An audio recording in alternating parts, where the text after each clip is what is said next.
Ashabus Suffah. Ini yang dinamakan pintu Suffah, Babu Suffah. Pintu Babu Suffah ini pintu yang dilewati oleh para sahabat Ashabus Suffah. Sahabat Ashabus Suffah ini sahabat muhajirin yang hijrah dari Mekah ke Madinah. Sampai di Madinah mereka tidak ada tempat tinggal, tidak ada keluarga. Akhirnya tinggal di dalam Masjid Nabawi. Nah, pintunya hanya ada beberapa pintu, Babu Suffah, Babu Utsman, Babu Ali, Babu Siddiq. Ini pintu-pintu yang menjadi lewatan tempat masuknya para sahabat radhiyallahu anhu. Nah, di sini letak rumah Sayyidina Ali dengan Sayyidah Fatimah radhiyallahu anha. Kemudian ini letak rumah istri-istri baginda Nabi Shallallahu Alaihi Wasallam setelah wafatnya Sayyidah Khadijah radhiyallahu anha. Rumahnya berdekatan. Di sini letak rumah Sayyidina Abu Ayyub Al-Ansari radhiyallahu anhu, seorang sahabat Ansor, yang mana rumah ini pernah ditinggali baginda Nabi selama beberapa bulan ketika beliau awal-awal hijrah ke Madinah. Ini letak rumah Sayyidina Usamah bin Zaid radhiyallahu anhu. Sayyidina Usamah ini putra dari Sayyidina Zaid bin Harithah. Sayyidina Zaid bin Harithah anak angkat baginda Nabi SAW yang menikah dengan Ummu Aiman. Ummu Aiman ibu asuhnya baginda Nabi SAW. Ini rumah salah satu paman baginda Nabi, Sayyidina Hamzah radhiyallahu anhu. Rumah Sayyidina Ja'far bin Abi Thalib yang juga sepupu baginda Nabi SAW. Ini rumah kedua paman baginda Nabi, Sayyidina Abbas dan Sayyidina Sa'ad bin Abi Waqqas radhiyallahu anhu. Nah, di sini rumah baginda Nabi dengan Sayyidah Aisyah. Di sini terdapat pintu. Memang hanya bisa dilihat dari sini. Nah, di samping bawah ini. Dari pintu ini, baginda Nabi SAW masuk ke dalam Masjid Nabawi. Tepatnya langsung menuju mimbar Masjid Nabawi. Nah, ini yang dinamakan Raudhah Masjid Nabawi. Ma baina baiti wa mimbari raudhatun min riyadil jannah. Di antara rumahku dan mimbar Masjid Nabawi adalah salah satu taman di antara taman-taman surga. Jadi riwayat para ulama, Raudhah ini akan tetap ada sampai hari kiamat. Ketika hari kiamat akan diangkat oleh Allah dan dimasukkan ke dalam surga. Semoga kita diberi kesempatan oleh Allah bisa ibadah di Raudhah Masjid Nabawi. Tadi Bapak Ibu sudah lihat karpetnya di sana. Itu karpet Raudhah Masjid Nabawi. Nah, rumah ini, rumah bagian Nabi SAW dengan Sayyidah Aisyah, kita buatkan miniatur yang lebih besar di sini. Ini gambaran rumah baginda Nabi SAW yang letaknya ada di sini. Nah, ini ruang tamu dari rumah baginda Nabi SAW. Ini pintu menuju kamar baginda Nabi SAW. Nah, di sini letak kamar baginda Nabi SAW. Yang juga pada akhirnya di tempat ini baginda Nabi SAW dimakamkan. Baginda Nabi SAW wafat di hari Senin tanggal 12 Rabiul Awal, kurang lebih antara waktu isyraq dan waktu duha di pagi hari. Kemudian sahabat Abu Bakar menyampaikan sebuah riwayat di mana seorang nabi wafat, maka di situ beliau dimakamkan. Akhirnya sahabat mufakat, beliau dimakamkan di kamar beliau dengan Sayyidah Aisyah. Di sini beliau dimakamkan. Nah, kamar ini kita pisahkan di sini. Ini kamar yang sudah ada makam baginda Nabi Shallallahu Alaihi Wasallam. Di sini. 2 tahun setelah wafatnya baginda Nabi, wafatlah Sayyidina Abu Bakar As-Siddiq radhiyallahu anhu. Nah, Sayyidina Abu Bakar dimakamkan di samping makam baginda Nabi Shallallahu Alaihi Wasallam. 10 tahun setelah wafatnya baginda Nabi, wafatlah Amirul Mukminin Sayyidina Umar bin Khattab radhiyallahu anhu. Sayyidina Umar dimakamkan di samping makam Sayyidina Abu Bakar radhiyallahu anhu. Nah, di antara makam baginda Nabi dengan Sayyidina Abu Bakar masih terdapat sebidang tanah yang kosong. Ini yang kita gambar pakai spidol warna hitam, ya. Nah, ini yang riwayat para ulama kelak yang akan dijadikan tempat dimakamkannya Nabi Isa alaihissalam. Nah, ini di akhir zaman ketika Dajjal sudah menebar fitnah ke seluruh alam, Allah akan datangkan Nabi Isa. Kemudian salah satu tugas beliau yaitu membunuh Dajjal. Setelah membunuh Dajjal, Imam Sya'rawi meriwayatkan Nabi Isa akan hidup selama beberapa tahun, kemudian wafat dan dimakamkan di samping makam baginda Nabi Sallallahu Alaihi Wasallam. Nah, gambaran kamar baginda Nabi Sallallahu Alaihi Wasallam dengan Sayyidah Aisyah ini bisa Bapak Ibu lihat di sebelah sana.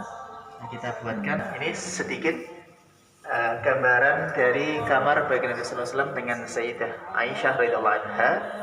Kamar ini dibuat oleh beberapa habaib yang datang ke sini. Memang sengaja didatangkan untuk membuat kamar ini, replika kamar ini, dan kamar ini dibuat berdasarkan referensi keterangan dalam kitab Buyutun Nabi wa Hujratuha, keadaan rumah baginda Nabi dan kamar-kamar dari istri-istri baginda Nabi SAW, beserta benda-benda yang ada di dalam kamar beliau.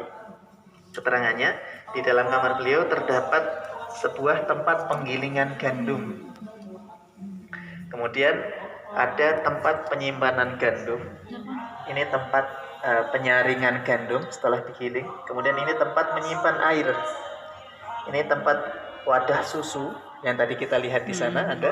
Kemudian ini peralatan makan dan minum bagi Nabi SAW beserta sufrah yang beliau gunakan ketika makan. Jadi sunnah kita makan menggunakan sufrah. Salah satu fadilahnya, keutamaannya mencegah kefakiran. Kemudian terdapat sebuah cermin untuk beliau bercermin. Kemudian ada sebuah sisir untuk menyisir rambut. Ada celak mata. Nah, memang sunnah menggunakan celak mata. Kemudian ada wadah obat. Tadi yang kita lihat wadah obatnya di sana.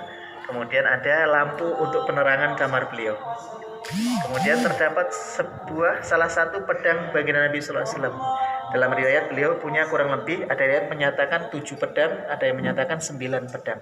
Al-Ma'thur, Al-Qatib, Al-Miqdad, Al-Had, Al-Qal'i, Al-Zulfaqar dan sebagainya. Kemudian salah satu tongkat baginda Nabi SAW.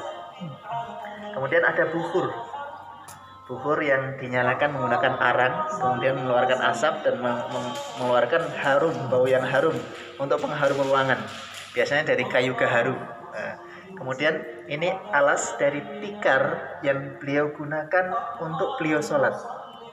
Nah, kadang kita mendengar riwayat beliau bangun dari tidur sajadah beliau terdapat guratan-guratan tikar dari tubuh beliau yang mulia.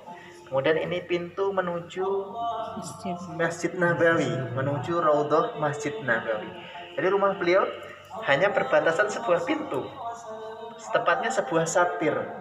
Jadi temboknya itu menyatu dengan Masjid Nabawi. Maka dalam riwayat ada riwayat menyatakan beliau naik ke atas mimbar, kemudian ya ayuhan nas menyampaikan suatu syariat. Sayyidah Aisyah menempelkan telinga beliau di dinding kamar beliau, ya kan? Dan terdengar jelas apa yang disampaikan oleh baginda Nabi SAW. Padahal waktu itu belum ada speaker. Jadi batasnya hanya sebuah satir. Jadi kita melihat dari sisi ruang tamu yang tadi saya bilang pintu masuk menuju kamar beliau. Kita lihat dari sisi ruang tamu ruang tamu baginda Nabi SAW. Ini pintu menuju Raudhah. Di sini alas tidur baginda Nabi SAW. Yang dalam riwayat beliau terkadang tidur di atas lantai, terkadang tidur di atas dipan atau di atas amben atau di atas ranjang. Jadi sunnah tidur di atas lantai, sunnah juga tidur di atas dipan. Jadi niat tidur baik di atas ranjang atau di atas amben atau di lantai, niat menghidupkan sunnah bagi Nabi SAW. Tentunya sebelum tidur ambil air wudhu terlebih dahulu, mengamalkan sunnah-sunnah sebelum tidur. Kemudian ada sebuah imamah beliau. Dalam riwayat ketika penaklukan Fathul Mekah, baginda Rasulullah SAW mengenakan sorban berwarna hitam. Kemudian ada busur dan anak panah baginda Rasulullah SAW. Ada tempat air minum ketika beliau safar. Nah, di sini terdapat alas yang dalam riwayat terbuat dari kulit unta yang digunakan beliau untuk duduk bersama keluarga beliau SAW. Nah, di sini beliau dimakamkan. Wafat setelah selesai mengimami sholat subuh. Kemudian sahabat mengira dari senyum beliau telah sehat. Ternyata itu senyum terakhir yang dilihat oleh para sahabat sebelum beliau wafat.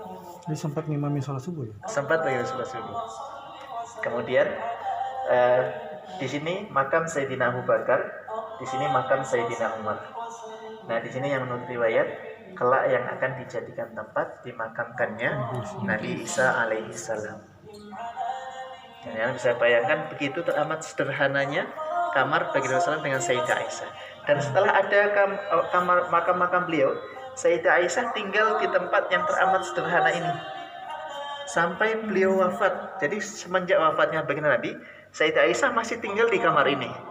Bayangkan Bapak Ibu, Rasulullah wafat, Sayyidah Aisyah tinggal di kamar beliau ini sampai beliau wafat. Kurang lebih 60 tahun, 64 tahun setelah wafatnya Nabi, baru Sayyidah Aisyah wafat.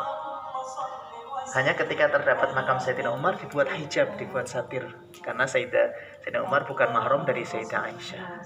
Zuhudnya Sayyidah Aisyah radhiyallahu anha terhadap dunia. Padahal pada masa kekhalifahan Sayyidina Umar bin Khattab, 2/3 dunia dikuasai oleh kaum muslimin. Bahkan setiap tahun Sayyidah Aisyah mendapatkan harta dari Baitul Mal, dan jumlahnya tidak sedikit. Ada riwayat menyatakan 10.000 dinar, ada riwayat menyatakan 40.000 dinar. Oh. 1 dinar itu 2,5 juta, dikali 10.000, kira-kira berapa, Pak? Miliaran. Jadi bukan janda miskin, janda kaya. Dan sekali sedekah itu 10.000 dinar, 40.000 dinar, semuanya disedekahkan di hari itu sampai habis. Allah.